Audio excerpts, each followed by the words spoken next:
के 500 रुपया रात में दे देगा तो बैग छाप देंगे वो 500 दे देंगे तो आपका इंदिरा आवास में 40,000 लेगा।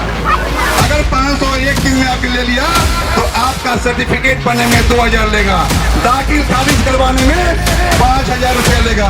और इस पंचायत के सभी बुजुर्गों, नौजवान साथियों, हमारी माँ बहनें, मेरा नाम डॉक्टर शुएब खान है और मैं दिल्ली पब्लिक स्कूल दरभंगा का निदेशक हूँ, डायरेक्टर हूँ।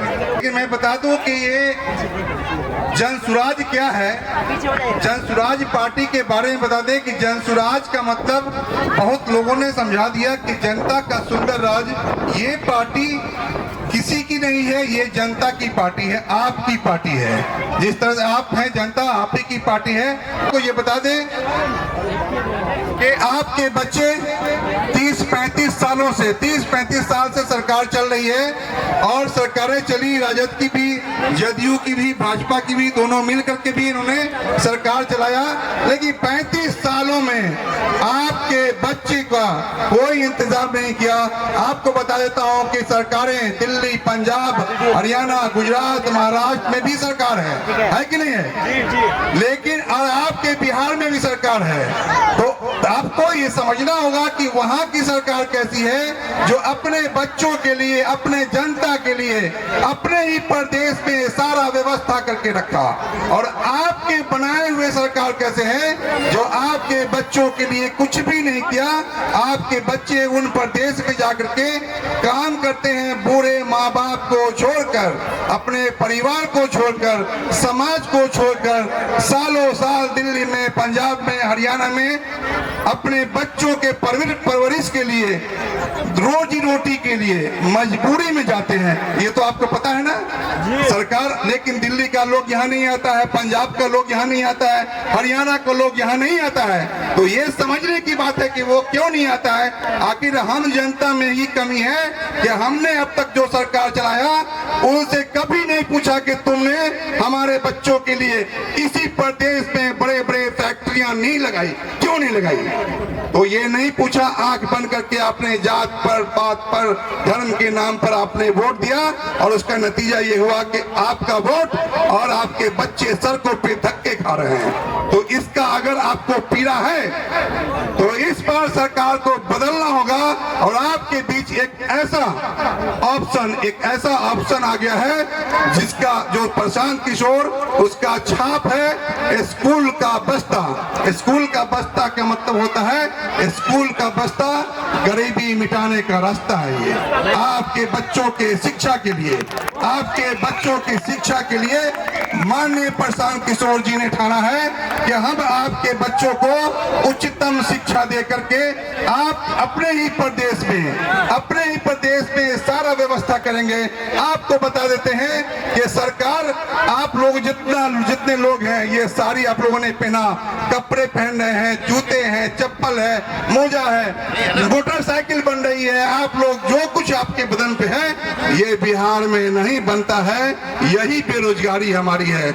ये दिल्ली में बनता है, पंजाब में बनता है, हरियाणा, गुजरात में बनता है।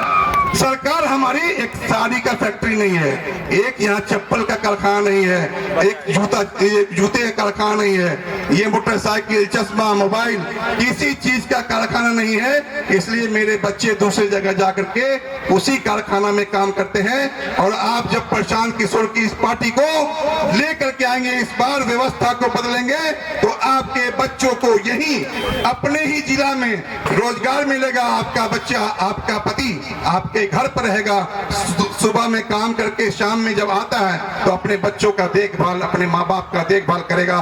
क्या आप चाहते हैं? आप चाहते हैं कि ये देखभाल हो? चाहते हैं कि यही व्यवस्था हो? हाथ उठा के बोलिए। थोड़ा पीछे हो जाइए। चाहते हैं? तो अब अगर चाहते हैं तो आप लोगों को वोट किसको देना चाहिए? जनसुराज पार्टी को। उसका छाप है बस्ता छाप, उसको देना चाहिए। ये बस्ता है स्कूल का बैग, यही आपके बच्चों के गरीबी मिटाने का रास्ता, आपके बच्चों के भविष्य को बदलने का ये रास्ता है स्कूल का बस्ता।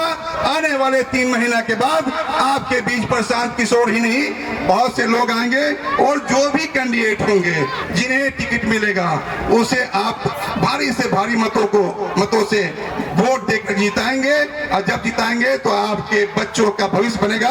इस बार जो वोट आपका होगा अपने लिए नहीं, अपना जिंदगी तो गुजर ही रहा है, जैसे तैसे रोटी खा के, दाल खा के, सूखा करके, नमक खा करके गुजर रहे हैं ना। क्या आप चाहते हैं कि यही गरीबी, मजबूरी, यही दाल रोटी, यही नमक रोटी आपका बेटा भी खाए? चाहते हैं? नहीं चाहते हैं आप। जब नहीं चाहते हैं तो व्यवस्था को बदलना होगा, और अगर व्यवस्था को आप नहीं बदलते हैं तो जैसे हालत आपके हैं, 4 किलो चावल में जो जिंदगी आप गुजार रहे हैं, तो वो ऐसे ही आपका बेटा भी निकम्मा हो जाएगा और 4 किलो चावल का आश्रित हो जाएगा। वो कमाएगा नहीं, पढ़ेगा नहीं, क्योंकि दाल भात चावल यहीं पर मिल जा रहा है। तो आपको ये बदलना होगा, ये आपके सोच से होना है। आपका सोच बढ़िया होगा तो सब कुछ बढ़िया होगा। मैं आपको इन्हीं शब्दों के साथ फिर आप लोगों से मिलेंगे, अपनी बातों को खत्म करना चाहेंगे। एक बार जोर से, बिहार से अगर प्रेम है आपको, बिहार से प्रेम है, अपने बच्चों से प्रेम है, तो दिल से बोलिए। हम बोलते हैं जय बिहार और गूंज जाए ये महफिल, जय जय बिहार का नाम, जय बिहार।